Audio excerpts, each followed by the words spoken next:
김현정의 뉴스쇼 CBS 라디오와 함께하고 계십니다. 저는 퇴근길 시사잡기 정관용입니다. 예, 스페셜 뉴스닥 분위기를 좀 바꿔서 좀 무거운 사건, 우리가 어두운 사건 다뤘습니다만 분위기를 바꿔서 초대 손님들과 함께 뉴스닥 진행을 해보겠습니다. 지방선거를 전후해서 6월은 저희가 거의 매주 스페셜 뉴스닥으로 진행을 했는데 오늘도 스페셜한 세 분이 나오셨습니다. 우선 목소리로 좀 인사를 나누죠. 뉴스쇼 애청자들께 합동 인사 올리시겠습니다. 안녕하세요. 네, 안녕하십니까. 이영주 의원입니다. 또 오셨어요, 이영주 의원님. 자주 나옵니다.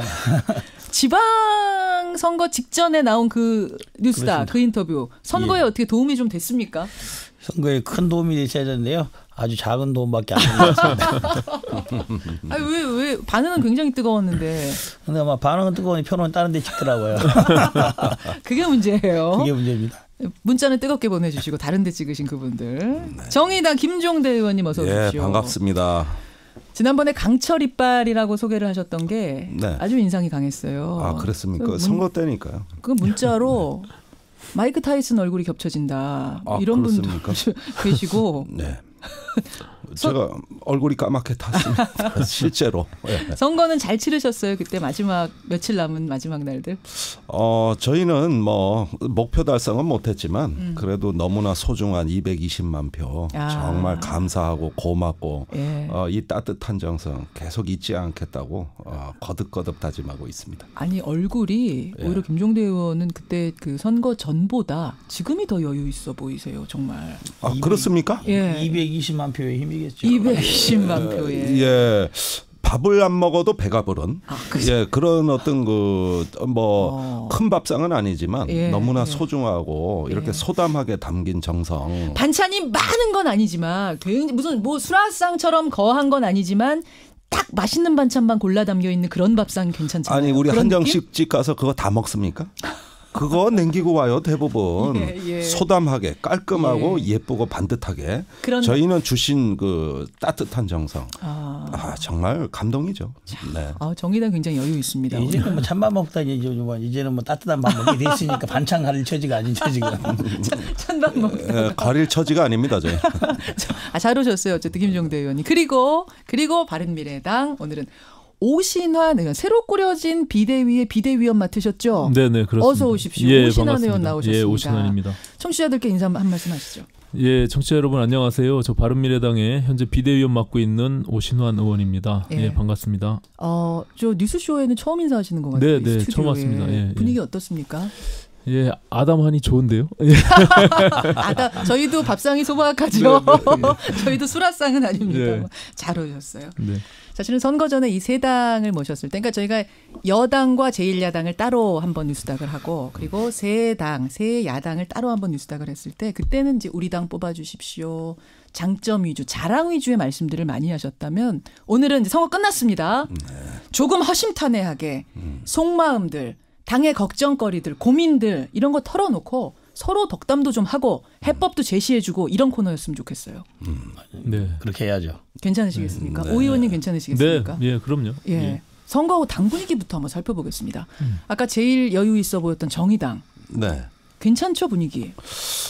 물론 비례대표가 이제 저번에 선거보다 많이 당선됐다는 거, 이런 것들 또 전국적으로 고른 지지율에다가 두 자릿수 지지율에 거의 육박하는 수준. 또 기초 비례의 경우에는 출마한 지역, 주요 지역은 웬만한 데는 다 10% 넘겼어요. 그래요? 그러면서 이제 출마를 못한 지역은 좀 그만 못했고 그래서 정당 선거였다. 반면에 후보 인물은 저희가 아쉽지만 지역을 많이 내지 못했습니다. 또 표가 많이 분산이 되다 보니까 현행 승자 독식 1, 2인 위주의 선거구 제도 하에서는 역시 그 제도의 벽을 실감했다. 그런 만큼 앞으로는 저희는 당내 문제는 없습니다. 오히려 더 이번 선거를 통해서 강해졌고 내부 결속이 상당히 이제 상승했다고 보는데, 그러나 이제 제도의 벽 역시 현실의 벽은 높구나. 이런 걸 다 같이 절감하면서 또 탄식도 하는 것이죠. 그러니까 서울시 의회 같은 경우에 지금 정의당이 1명? 네, 비례 1명. 근데 지금 정당 득표수를 생각했을 때 사실은 1명 들어갈 게 아닌 거잖아요. 그러니까 우선 그런 선거제도가 문제가 있다. 그렇습니다. 이제 그 비례도 그렇지만 지역구가 경기도 서울의 경우엔 소수 정당한테 절대 불리하게 전국에서도 가장 불리하게 대부분 1인 2인 선거구로 짜여져 있지 않습니까? 광주 같은 경우는 4인 선거구가 거의 뭐 절반에 육박할 정도로 많고 기회의 문이 틈새가 열리는데 뭐 서울, 경기, 인천 이쪽에서는 소수 정당은 다 죽으란 소리예요. 민주평화당 어떻게 보세요? 이 먼저 뭐 저희 당은 뭐 실질적인 분당 창당 과정 짧은 시간에 선거를 치러서 큰 기대를 하지 않았으나 분위기부터 말씀하시는 거예요. 기대보다도 더 많은 저조한 성적이 나온 거죠. 저조한. 저주가 저주가 아닙니다. 일부 지도부에서는 뭐 시야를 뿌리는 정도니까 위안하면 되지 않겠냐라는 말도 있지만은 당내 대다수 의원들이나 당원들의 분위기는 이거는 실질적으로 참패한 거다. 특히 저희들이 전국적으로 고르게 후보를 내지 못한 것은 시간의 촉박함이라는 것을 감안할 수 있지만은 호남에서조차도 일부에서는 지역을 후보를 못 냈다는 점에 대해서는 뼈아픈 지역적 기반을 저희들 호남으로 주장하면서도 후보조차 못 냈다는 것 자체가 굉장히 큰 아픈 실적이다. 그리고 이제 일부 기초단체당 5석을 얻었으나 전남부, 광주 다 해서 물론 전남만 하더라도 기초단체장이 22석이나 되는 겁니다. 그러니까 전남부 합하면 4, 50석 되는데 그중에 10분의 1에 불과한 5석 얻은 것으로서는 앞으로 호남에서도 저희 당이 저희 주요 지지 기반으로 할 수 있는 것이 있는지에 대한 존재감의 위기 에 대해서도 심각하게 느끼고 있는 그런 상태입니다. 지금 굉장히 솔직하게 말씀하셨어요. 생각보다는 아주 진솔한. 그래서 뭐 향후 저희들이 곧 8월달에 전당대회를 통해서 새로운 지도부를 이제 구성을 할 예정인데 그 새로운 지도부에 요구하는 당원들이나 여러 의원들의 이제 바람 이런 것들은 이 당을 살리려고 한다면은 어떤 사람이 새로운 지도를 이끌어야 되는지가 가장 큰 주안점으로 나와 있는 겁니다. 일단 생존의 문제가 걸려 있다. 생존의 문제가 걸려 있다. 생존을 지금 걱정하고 있다라고 할 정도로 아주 솔직한 말씀. 그렇습니다. 호남에서만큼은 될 줄 알았는데 호남에서도 민주당이 밀리는 모습을 보면서 지금 굉장히 힘들다. 그리고 민주당뿐만 아니라 또 일부 지역에서는 저희 같은 교섭단체 구성하고 있지만 정의당이조차도 상당하게 밀려있는 것이기 때문에 솔직하게 솔직하게 존재의 위기감이 있을 수밖에 없다. 정말로 2년 후에 총선이 있을 텐데 2020년에 많은 사람들이 민주평화당 후보로 출마할 수 있을지 또 당은 남아있다 하더라도 출마를 할 수 있는 후보를 구할 수 있을지에 대해서도 심각한 이제 위기감. 자, 멀리 갈 것도 없어요. 이용주 의원님, 2020년 얼마 안 남았습니다. 사실. 맞습니다. 민주평화당 이름 걸고 내가 출마할 수 있을까란 고민을 하세요? 하고 있죠. 저부터도 하고 있습니다. 지역구에서도 아직은 그런 인기가 좀 있지만은 그 현재의 것이고 2020년에 것이 아직까지 1년 6개월 이상 남아있는데 정치의 변화라든지 이런 것들을 본다면은 아마 제가 민주평화당 이름으로 출마하고 싶어도 일단 당이 있을까? 있을까 없을까라는 그런 존재할까? 그런 것까지도 심각하게 고민한 것이 현역 의원이 저뿐만 아니라 다른 의원들도 마찬가지 않을까 싶은 생각이 듭니다. 이런 의문이 민주당 빼놓고는 바른미래당이나 자유한국당 다 마찬가지 않을까 싶은 생각은 듭니다. 바른미래당 오신환 의원님 지금 고개를 끄덕끄덕 하셨어요. 사실은 이용주 의원님이 굉장히 솔직하게 당이 존재할지도 모르겠습니다. 없어질지도 모르겠습니다. 이 정도 얘기하니까 오신환 의원도 이번 지방선거의 참패에 대해서는 각 정당들이 공이 같은 생각을 갖고 있을 겁니다. 이제 다만 정의당의 경우는 이번 지방선거에서 어쨌든 집권 여당의 방향성에 대해서 그동안 1년 동안 야당에 대한 심판이었다고 평가가 되기 때문에 정의당은 그래도 지금 현 정부와 결을 같이 했던 부분들이 있기 때문에 아마 그런 어떤 반사이익이 좀 있지 않았나 이런 생각을 들고요. 저는 이렇게 크게 참패한 상황 속에서 오히려 다른 방식으로 좀 접근을 한다면 오히려 다음 선거에서 이것이 될까 말까에 대한 고민보다는 우리 바른미래당의 경우는 존재감이 없었다라고 판단이 되거든요. 그렇기 때문에 우리가 지향하는 가치나 비전이 국민들께 전달되지 못했다. 이런 부분들이 더 심각하게 느껴지고요. 아예 존재감 자체가 없는 선거였다. 솔직히 말하면. 그렇게 생각이 됩니다. 그렇기 때문에 우리가 방향성을 정확하게 잡고 우리의 정체성에 대해서 국민들께 정확하게 인식시켜 드려야만 한다라는 어떤 그런 절박함이 있습니다. 그렇기 때문에 다음 선거에 우리가 뭐 되고 안 되고의 문제를 떠나서 우리가 어떤 정치를 어떤 방향으로 해야 될지에 대한 근본적인 고민에 좀 빠져 있는 상태입니다. 그 어떻게 보면 민주평화당보다 더 깊은 고민을 하고 있는 걸 수도 있네요. 여기는 저쪽은 이제 방향은 잡았는데 방향은 한 방향인데 이 당이 살 것인가 말 것인가 이 고민이라면 바른미래당은 일단은 방향조차 지금 일단은 한국당과 차별화되지 못했던 부분들이 원인이라고 보고요. 그럼 무엇을 차별화되지 못했느냐라는 관점에서 보면 기본적으로 대여 스탠스를 어떻게 가져갈 것이냐 이런 문제부터 그리고 지금 남북 관계가 변화되는 급변되고 있는 상황 속에서 우리가 적절하게 잘 대처됐느냐라는 측면에서 다양한 관점에서 세부적으로 우리가 논의를 하고 있고요. 그 속에서 조금 바른미래당은 향후에 그것이 국민들께 좀 인식되는데 시간이 더 걸리더라도 좀 젊은 정당을 지향하고 젊은 정당. 그리고 정책 정당 또 정의로운 정당을 좀 우리가 만들어 보자라는 의미에서 그 공정이라는 어떤 아젠다를 속에서 그 속에서 세부적인 어떤 액션 파일들을 지금 만들어내고 있습니다. 그래서 참패는 했지만 그 굉장히 큰 충격 속에서 오히려 좀 모든 것들을 내려놓고 다시금 그 토대를 만들어가는 과정 속에서 저희는 오히려 당 내부 분위기는 그래도 우리가 다시금 뭔가 한번 해봐야 되지 않겠느냐. 오히려 으쌰으쌰 쪽으로 가요? 지금 분위기는 그렇습니다. 아까 제가요 세 분이 이제 광고 나가는 동안 들어오셨을 때 여쭸어요. 오신환 의원한테 당 분위기가 좀 그렇죠. 그랬더니 오신환 의원이 다 내려놓으면 괜찮습니다. 그 말이 진짜인가 봐요.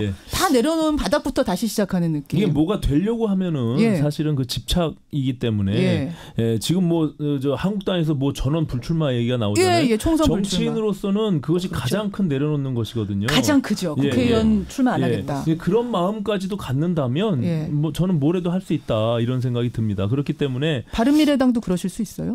그걸 전제로 해서 모든 것들을 내려놓고 새롭게 진짜요? 우리가 만들지 않은 그만큼의 큰 충격이었고 참패기 때문에 그런 절박함이 있어야 우리가 무엇이 될 수 있다. 그러면 안철수 전 의원 내려놓으실 수 있을까요? 그분도? 뭐 본인은 일단은 성찰의 시간을 갖겠다라고 얘기를 했는데요. 지금 뭐 한간에 정계 은퇴서를 자꾸 이제 얘기하는 부분들이 있습니다. 근데 그거는 정치인으로서 본인이 판단하는 것이고 정치인은 국민들이 부르는 것이거든요. 그렇기 때문에 그 판단은 본인에게 맡겨놔야 된다라는 게 기본적인 생각이고요. 그건 뭐 당연한 겁니다. 근데 지금 상황에서 다시금 지난번 전당대회에 나왔듯이 불과 두세 달 만에 다시 복귀한다는 것은 국민들이 받아들여 줄 수 있을까요? 저는 그러니까 그런 정계 은퇴 말고 살짝 물러나 있는 거 말고 지금 아예 IT 업계로 돌아가시는 게 어떻겠느냐라는 말까지 지금 나오잖아요. 그쪽에선 워낙 탁월한 천재성 있는 분이었는데 이쪽 뻘밭에서 이렇게 구르시는 게 맞느냐라는 얘기를 유인태 전 의원이 사실 하셨고 원로가 하셨거든요. 했죠. 근데 제가 말씀드린 취지는 그 또한 정치인 안철수로서 본인이 성찰하고 알겠습니다. 판단을 해야 된다 이렇게 생각하는 거죠. 이용주 의원이 좀 먼 산을 지금 바라보고 계시는데 안철수 의원 전 의원에 대해서 말하면 이런 거죠. 뭐 다른 당에 이제 소속돼 있지만은. 방금 이제 안철수 의원이 본인이 성찰의 시간을 말했지 않습니까? 저는 그것을 조금 더 앞에 맞으면 더 붙어 있다 생략된 말이에요, 그죠? 컴백하기 위한 성찰의 시간. 곧 컴백할 것을 예상하고 있지 않나라는 생각을 합니다. 그냥 이 정치 쪽으로 돌아오지 않을 거면은 성찰하고 말 게 없지 않습니까? 성찰한다는 것은 곧 다시 컴백하겠다. 라는 취지로 저는 그렇게 해석을 했어요. 그런 취지로 해석을 한 것이고. 잠깐 이제 물러나 있다가 돌아오실 거다. 그렇죠. 뭐 이런 의미. 저는 만약에 이번 지방선거에서 서울시장 선거에서 일부 많은 사람들이 안철수 후보에 대해서 한 자릿수 투표해서 은퇴시키자 이런 말도 뭐 간혹 농담처럼 있었지 않습니까? 근데 만약에 이제 18% 얻었는데 18%가 8% 얻었다고 한다면은 정계 은퇴해야겠죠, 확정적으로. 근데 뭐 18%란 게 작은 숫자는 아닌 거죠. 어떤 식으로 계산하더라도 그래서 본인께서 성찰할 시간을 갖고 예. 국민들한테 다시 또 지지를 얻을 수 있는 그런 기회를 갖도록 노력한다면은 예. 저는 기회도 있을 수 있다 뭐 이렇게 봅니다. 그런데 그게 이제 많은 국민들이 어떻게 받아들일지는 예. 별개의 문제라고 보고요. 제가 한 말씀 드리자면 제가 오신환 의원님께 꼭 한 말씀 드리고 싶은 게 이제 우리가 같이 원내 활동을 하면서 다당제 생태계를 구성해 왔지 않습니까? 그렇죠. 저는 그럴 때마다 항상 생각했던 것은 네. 우리 정치에 좋은 보수가 있어야 좋은 진보도 성장할 수 있겠다. 양날개 얘기 우리 항상 하잖아요. 그럴 때 저는 바른미래당 지금 현실에 대해서 안타까운 건 뭐냐면 한 번 선거에서 참패했다고 원래 지향하고자 했던 한국당과 차별화하고자 했던 가치 이거 자체가 참패했다고 확대 해석이 안 됐으면 좋겠다는 것이죠. 분명히 어떤 좀 뭐 수구적 냉전 이데올로그로서 이렇게 어떤 그 지난 국정의 파행을 초래했던 책임자들이 너무 명확한 상황에서 그것에 대한 반작용으로 출발한 게 지금의 바른미래당이라고 할 수 있는 겁니다. 네. 그리고 그 당이 존재해야 또 이제 뭐 민주당의 노선을 따라왔다고 합니다만 이제 서서히 우리도 독자화의 길을 가야 될 우리 정의당도 비전 경쟁을 할 수가 있고 보수와 진보의 정말 정책과 비전으로서만 한번 경쟁해낼 수 있는 이런 어떤 그 중견 정당으로 우리가 동반 성장할 수 있다고 저는 믿고 있어요. 그런 점에서 저는 최근에 바른미래당이 어떤 그 패배 의식이나 어떤 참패에 대한 곤혹스러움이 있다 할지라도 더욱더 가치 중심으로 결집을 하셔서 진보하고 한번 제대로 된 경쟁 이걸 한번 해서 동반 성장하면 어떻겠느냐. 한국당이 아니라 바른미래당과 경쟁하고 싶다. 이 말씀하시는 거예요. 진짜 보수는 이쪽인 것 같다. 김 의원님 말씀하신 거에 제가 전적으로 동의하고요. 제가 그 부분을 말씀드린 겁니다. 그렇죠. 그러니까 지난 선거에서 한국당을 포함한 과거의 적폐 청산에 대한 의지를 그 국민들께서는 표시하신 거거든요. 근데 거기에 우리가 차별화되지 못했다는 거죠. 바른미래당이. 그렇기 때문에 못했다. 그 부분을 더 명확하게 하고 앞으로 나아가려면 우리 내부의 고민들이 그 방향 지점에 있다. 그리고 보수라고 만약에 평가가 된다면 그것이 수구적 보수 그리고 반공적 보수, 이데올로기에 집착한 그런 보수가 아니라 제대로 된 어떤 방향성을 국민들께 보여주겠다. 그러려면 우리 내부의 성찰이 필요하다. 이런 말씀을 드린 겁니다. 처절하게 지금은 성찰하는 시기인 것 같아요. 그렇죠. 바른미래당, 민주평화당 다 마찬가지로. 청취자 송광성 님이 오늘은 진짜 정직한 분들이 오신 것 같다. 이런 문자. 처절한 반성의 얘기들을 하시니까 이렇게 정직한 모습으로 선거에 임한다면 훨씬 좋은 결과들이 나올 거다. 지금 이렇게 반성하는 시기란 게 지금 분명히 필요한 거죠. 그런데 한국당의 상황은 좀 어떻게 보고 계세요? 사실은 제1야당 세 당을 합친 것보다 더 많은 의원 수를 가지고 있는 제1야당이 한국당인데 한국당의 내홍의 상황 이용주 의원님 어떻게 보십니까? 저는 한국당의 이런 내용의 상황이라는 것은 당연하다고 봅니다. 어떻게 보면 최근 언론에 나왔다시피 전원 다음 총선 불출마 일이 나왔던 배경이 이런 거죠. 사실 지금 20대 총선이 시작되고 나서 2년간에 있었던 일을 보면은 그 안에 원래 여소 야도로 바뀌었을 뿐만 아니라 대통령에 대한 탄핵 그리고 현재 이명박 박근혜 두 전직 대통령 구속 수감되어 있는 형태가 있지 않습니까? 이것은 최근에 있었던 자유한국당이 공동 집권 세력으로서 책임을 묻게 된 첫 번째 선거인 거죠. 이번 지방선거가. 그렇죠. 어떻게 보면은 현재 국회의원에 대한 소환 제도가 없다고 하기 때문에 사실상 국회의원 자유한국당에서도 국회의원 전에 대한 정치적 탄핵을 당한 선거라고 봐야 되는 거죠. 그렇기 때문에 저희들이 최근 이런 언론 같은 데서 이렇게 많이 가보면은 민주당이나 저희 당이 다른 당들은 오는데 자유한국당 섭외가 잘 안 되지 않습니까? 섭외가 잘 안 돼서 토론회가 잘 안 되는 이 정도로 한다는 것은 자유한국당 의원들 스스로가 나가서 할 말이 없게 되는 그런 상황이 봉착한 겁니다. 할 말이 없게 된 상황 그렇죠. 아니냐. 그래서 못 나오는 거 아니냐. 그렇죠. 그래서 지금의 방법은 자유한국당 내에서는 해결할 수 없는 심지어 자유한국당 내에서조차 당 해체해야 되는 게 아니냐는 해체해서 다른 사람들이 모여서 일부 사람들이 모여서 새로운 보수의 정당을 건설해야 되는 게 아니냐. 저는 방법으로서는 그 방법이 아주 작게 시작할지라도 그 방법만이 가능할 수 있는 방법이다. 그게 지금 김성태 대표 권한대행이 낸 방법이에요. 저도 뭐 수신안 내고 당 해체하고 혁신 비대위 꾸려서 인적 청산의 전권을 그분한테 주고 전원을 수술대에 올리자 그랬더니 친박계 이른바 친박계 의원들을 중심으로 김성태 사퇴하라 지금 연판장을 돌리니 마느니 이런 게 나온 거 다른 당내 문제에 대해서 제가 뭐 알고 할 일은 아니라. 근데 왜 중요하냐면 이게 사실은 정계 개편의 큰 방향과 맞물려 있기 때문에 그렇습니다. 한국당 상황이. 어쨌든 뭐 그중에 몇 명이 남든 다수가 남지 않든 간에 현재의 자유한국당으로 21대 총선을 정상적으로 치를 수 있다고 생각하지 않고 저도 아까 말했다시피 21대 우리 당의 이름으로 나가서 출마 내지 당선될지 현재 있는 자유한국당 소속인 의원들이 그렇게 출마해 당선할 수 있고 그리고 소형 자유한국당에서 어떤 지역에 공천 준다고 보장해 준다 했을 때도 후보자를 모집할 수 있을지가 의문스러운 상태 아니겠습니까? 그렇다고 한다면은 당이 거의 해체 수준이 아니라 해체하고 새로 건설하는 게 맞다. 저는 이렇게 봅니다. 해체되는 게 맞다. 자유한국당이 그 외형적으로 볼 때는 굉장히 이렇게 큰 거대 정당이지만 내부적으로 보면은 굉장히 그 TK의 중심으로 되어 있는 그런 정당입니다. 사실 오 의원님은 뭐 그쪽을 잘 아시죠. 그렇기 때문에 지금의 상황을 심각하게 스스로들 받아들이고는 있지만 이것을 해결할 수 있는 해결 능력이 저는 없다. 그리고 이 상황 속에서 점점 소멸돼 갈 것이다 이렇게 보고요. 지금 보여지는 모습들 자체가 저것을 해결하고자 하는 의지가 담겨 있는 앞서 말씀드린 대로 모든 것들을 내려놓은 상태에서 접근하지 않으면 이것은 이전 투그룹뿐이 또 보이지 않거든요. 그러니까 지금 친박 비박이 싸우고 있는 거 맞는 여전히 거죠. 국민들한테는 그 모습으로 비춰지는 겁니다. 아니, 우리 아이가 그렇게 보기만 보는 겁니까? 실제로 싸우고 있는 겁니까? 실제로 그런 부분들이 있는 것이죠. 왜냐하면 그 안에서는 또다시 권력에 대한 권력 투쟁이 있는 것이죠. 아니 근데 이렇게 참패했는데 그거 가지고 뭘 또 싸웁니까? 서로 갖겠다고. 그러니까 그 속성이 그렇다는 거예요. 그래서 거기를 스스로들 깨고서 다 해치지 않는 이상은 저는 좀 회복하기 불가능하고 자연적으로 소멸되는 길로 갈 것이다. 그 해결 능력이 좀 없다 이렇게 보고요.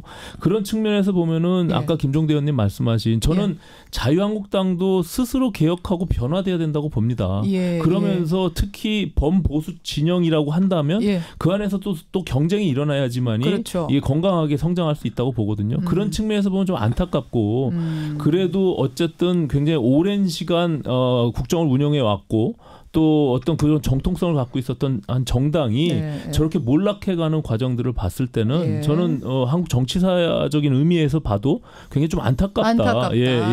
자 이제 그 바른미래당과 자유한국당이 큰 범보수 텐트 안에서 만날지 안 만날지 제가 그걸 여쭙고 싶은데 잠깐만 기다리세요. 김종대 의원님, 한국당 상황. 네. 본래 권력, 힘이라는 건 진공 상태를 싫어합니다. 무엇이 공백이 생기면 반드시 다른 무엇인가가 채우게 되어 있는 것이죠. 권력은 절대 진공 상태로 존재하지 않을 겁니다. 지금 한국당이 자중질환에 많이 처해 있고 몰락의 길, 뭐 폭망이라는 말이 유행할 정도로 그런 상황. 그 당분이 한 말이에요. 폭망이란 정우택 의원이 한 말이에요. 그런데 지금 그래도 서울 지역만 보더라도 어느 지역에 가도 20% 이상의 지지율은 고르게 얻고 있거든요. 콘크리트가 있죠. 있어요. 분명히 존재하기 때문에 이런 그 여전히 존재하는 그리고 균열은 가해졌으나 무너지지는 않은 이런 상황이라는 게 상당히 불안정해 보이죠. 그럼 오히려 그게 지금 한국당에는 독일 수 있는 겁니까? 아까 오신환 의원처럼 그냥 우린 다 내려놨습니다. 아니 저는 자유한국당 의원한테 실제 그런 얘기를 들었는데 개혁을 하려면 더 망했어야 된다. 뭐 예컨대 뭐 서초구까지 다 넘고 그런 얘기도 어설프게 이런 면에서는 아직 건더기는 남아 있다는 얘기 아닙니까? 붙잡을 지푸라기는 있다는 얘기예요. 그러니까 싸움이 나는 거죠. 제가 봐서는 그 구성원들로 봐서는 이 문제를 해결하기가 어렵습니다. 솔직히 그리고 여전히 친박 비박에 대한 권력 싸움에 매몰돼 있는 상태를 보면 그것을 저는 헤어나기가 어렵다. 그러니까 어떻게 해야 돼요? 그럼 그 당은 그 안에서 그것을 깨고 나와야죠. 제가 봐서는 스스로 그것을 해체하든지 아니면은 소위 말하는 친박만 남겨두고 나머지 다 나와서 새롭게 길을 가지 않는 이상은 여전히 계속 끊임없이 그 부분을 안고 갈 것이다. 당 이름을 아무리 바꿔도 소용없다. 그렇습니다. 저는 그 완전히 소위 지금의 다시금 친박이 그 망령이 부활하고 있다라는 그런 측면에서 보면 그분들 그것을 유지하려고 하는 사람들만 남겨두고 다 내려놓고 나와야 된다. 친박 남겨두고 다 나와라. 그럼 나오면 만나실 겁니까 바른미래당은 큰 텐트에서? 그것을 전제로 하는 것은 아니고요. 어쨌든 그분들이 그런 기본적인 자기 반성이나 성찰 속에서 새롭게 시작해야 된다는 강한 의지가 있어야겠죠. 자 이제 제가 뭐 야박한 표현을 하나 하면 이겁니다. 야박하게 하십시오. 자유한국당이 야박한 표현을 한다면 이거죠. 저한테 만약에 자유한국당 내에 있는 사람들 중에 누구를 하나 뽑아서 그 사람 그 당을 수습해봐라 하면은 그 당에서는 수습할 만한 사람이 없다고 말할 수 있어요. 없어요. 없습니다. 아니 그 100명 넘는 의원이 있는데 없어요? 찬찬히 보시면은 이 사람만 맡기면 어떨까 했을 때 떠오르는 사람이 아무도 없는 거예요. 예를 들면은 바른미래당이 뭐 잘못했다고 싶으면은 야 오신환이 있잖아. 정의당이 잘못했다면 김종대 있잖아. 민주평이 잘못했다. 그 이용장 있잖아. 이렇게 말이 나올 정도의 응급된 사람들을 암만 찾아보더라도 기억을 떠올려도 안 보인다는 게 문제가 있는 거예요. 내부에서는 해결이 안 된다. 내부에서는 해결이 안 될 것이다. 그렇기 때문에 해체에 버금갈 정도로 해체하고 새로운 보수 당 이념으로서 다시 만들어야지만 가능할 거라고 봅니다. 자, 이제 그 한국당을 포함해서 여기 있는 우리 세 당 다 해서 앞으로 어떻게 될 것인가? 총선까지 기간 동안 정계 개편의 큰 그림이 어떻게 전개가 될 건가? 요걸 한번 생각해 봐야 될 텐데 아까 오 의원님 친박 그 뭐 골수 친박들 남겨놓고 그냥 나오셔야 된다 그분들. 그러고 나면은 가능성은 열려 있는 거죠. 뜻이 맞는 분들과 함께할. 앞서 이제 김종대 의원님 말씀하신 기본적으로 수십 년 동안 자유한국당의 뿌리가 그 조직 안에 다 살아 있습니다. 기본적으로 그것을 무너뜨리기는 굉장히 어려워요. 그러니까 외부에서 이것을 무너뜨리기 굉장히 어렵습니다. 스스로 이게 장기적인 플랜 속에서 새롭게 시작한다고 하면 스스로 깨고 나와야 된다고 봐요. 저희가 사실은 그러면 받아주시는 거예요. 바른정당이 이렇게 분리돼서 나올 때 내부에서 뭔가 개혁을 해보고자 끊임없이 노력했지만 불가능하다고 판단해서 나온 것이거든요. 오죽하면 나왔겠냐. 근데 지금의 상황도 거의 저는 흡사하다. 의총을 하는 모습을 보면 과거와 바뀐 것이 하나도 없다. 저는 이렇게 생각합니다. 하나도 없다 할 정도. 자, 민주평화당은 지금 바른미래당에 있는 6명의 의원들을 향해서 오라 공개 러브콜을 하고 계시죠. 어떤 그림을 그리고 계시는 거예요? 뭐 저희 당의 일부 의원들이 그런 주장하시죠. 예전에 국민의당 출신 의원들이 80분. 박주선, 김동철 뭐 이런 분들. 저는 뭐 거기에 대해서 저는 개인적으로 반대입니다. 저는 뭐 개인적으로는 그분들이 저희들이 오시라 하는 것은 그분들이 뭐 지나간 과정에 있어서의 과오, 반성까지는 아니지만 과오에 대해 인정이 있어야지만이 받을 수 있는 것이지 저희들이 모시다시피 와주세요 이런 자세는 안 맞다. 그것은 민주평화당의 창당 과정에 대한 부정이기 때문에 그건 적절치 않다라고 보는 거죠. 근데 어쨌든 그걸 뭐 제 개인적인 백으로 본다고 말한다면은 어쨌든 저희 당내에서 저희 당 자체가 지금 단독으로 교섭단체를 구성하지 못하고 있는 여러 가지 사정들 그걸로 인해서 정치적 제약들이 있기 때문에 그분들이 오고 나서 단독으로 뭐 교섭단체를 구성한다든지 소위 정치적 세를 좀 늘리겠다는 그런 뜻을 담아서 몇몇 중진 의원들께서 바른미래당에 가 있는 국민의당 출신 의원들을 오시라라고 하고 오시나 저는 그게 뭐 크게 실현 가능성이 없다고 봅니다. 실현 가능성이 없다. 왜 그러냐면은 그분들이 이제 만약에 이제 광주라고 하더라도 몇몇 분들이 뭐 저희 당 오신다고 하면은 저희들이 해줄 수 있는 게 정치적으로 해줄 수 있는 게 뭐 다음 총선에 뭐 공천 보장이란 이런 거 있는데 현재 느낌으로서는 그분들이 저희 당으로 복당을 해서 다시 공천을 준다고 할 때 그 지역의 당선이 가능할지 가만히 있겠는가? 당선이 가능할지 당선이 가능할지 제가 보는 거의 불가능하다고 봅니다. 그렇기 때문에 그분들도 오실 필요가 없는 거죠, 사실은. 오실 필요가 없는 것이고 다른 정치적인 이제 방법을 새로 생각해 바른미래당이라는 그 당 안에서 뭐 광주에서라든지 아니면 서울에서나 지역공기나 여러 가지 방법을 통해서 정치적 생존을 다른 방법으로 구하는 게 더 현실적이지 않나 이런 생각합니다. 저는 이제 어떤 얘기를 하려고 그랬냐면은 민주평화당도 계속해서 민주당 쪽과 어떻게 총선 앞두고는 결국 합쳐지지 않겠냐 이런 얘기 계속 나오거든요. 뭐 그런 말도 있습니다. 그런 말도 있는데 아까 그게 결국에는 이제 저는 지금 현재의 체제가 2016년도에 있었던 총선 이후에 기존에 있었던 양당 체제 성격에서 3당, 4당 소위 다당제 생각으로 바뀌었지 않습니까? 근데 그게 지금 실험이 지금 2년간 하고 있는데 이번 지방선거로서 그 부분에 대한 국민들의 평가가 많이 달라져 있지 않나. 야, 이 다당제 복잡하고 3당, 4당제 복잡해서 못하겠다. 이런 것들이 일견 표시된 된 것으로 볼 수 있는데 이게 2년 후에도 그러한 국민들의 뜻이 확고하게 드러날지는 한번 지켜봐야겠죠. 봐야 되겠으나 결국에 그것을 3당 4당 다당제를 유지하기 위해서는 그러한 개인적인 국민들의 뜻도 있지만은 선거법 개정이나 선거제도의 개편이라는 이걸 통해서 그런 3다당제를 제도적으로 보장해 줄 수 있는 것을 이루어야 되는데 그 시한이 이번 정기국회밖에 없는 것이죠. 내년 정기국회 그다음에 바로 선거 때문에 안 되기 때문에 이번 정기국회에서 정말로 이 앞에 서울시에서 뭐 지방의회 4인 선거구를 모조리 2인으로 쪼갤 때 민주당이 자유한국당이 가세했듯이 민주당이 이번 그런 선거제도 개편 앞으로 다당제 국민의 뜻대로의 의석을 갖고 정치적 영향을 받는 그런 제도 개편에 대해서 민주당이 어떤 저당적 입장을 내놓고 할지 그게 만약에 이번 정기국회 이루어진다고 한다면은 뭐 바른미래당이나 민주평화당도